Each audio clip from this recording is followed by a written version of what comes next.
What if the world's oil were to suddenly disappear overnight? What if your life was totally different? What if is a scary possibility.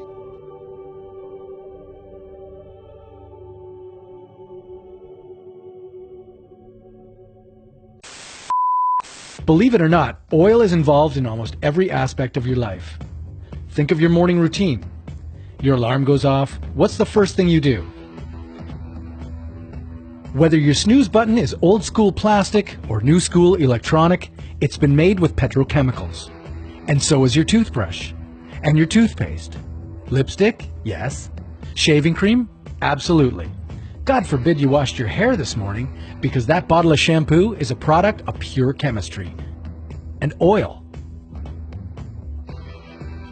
If you thought losing oil just meant giving up cars, you've been taken for a ride. Only 43% of the oil we use is consumed at the pump. And the other 57%? You may have to look within you for that answer. Literally. The Centers for Disease Control tested humans for environmental chemicals and metals and found 212 compounds in their bodies.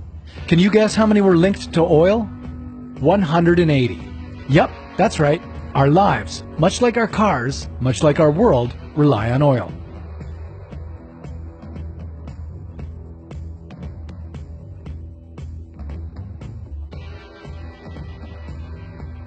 "89% of American cars require gasoline, and considering that most people drive to work and then to the grocery store, well, say goodbye to business and food.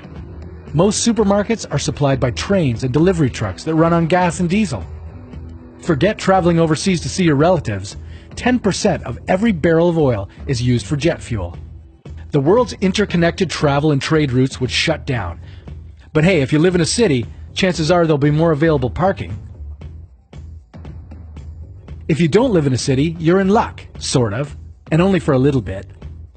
In 1 week, a lot of places would lose electricity. While only 1% of America's electricity is directly powered through oil, the grid mostly relies on coal and natural gas, which is also supplied by gas-powered trains and trucks. In 1 month, most major cities would become blacked out, foodless free-for-alls. City slickers would take the battle to the countryside, fighting rural inhabitants for food, livestock, and homegrown vegetables.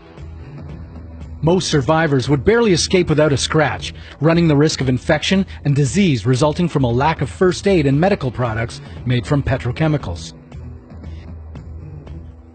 In a few months, developed countries would lose half their population to starvation, exposure, and inadequate medical care. Another third would die by the end of the year. In 5 years, the only survivors would be in remote farming communities. Growing vegetables and salting meat would become the new norm. We would essentially go back to living life as it was at the turn of the 20th century. We'd trade back our internal combustion engines for coal-powered steam ones. The world's population would shrink to about 1.5 billion. But if all went well after that, we could return to today's quality of life in roughly 400 years. But there's still one side of this story we haven't yet mentioned. There'd be no internet, and you wouldn't be able to watch this video. So share it while you can, with all your friends just in case. And join us next time on What If?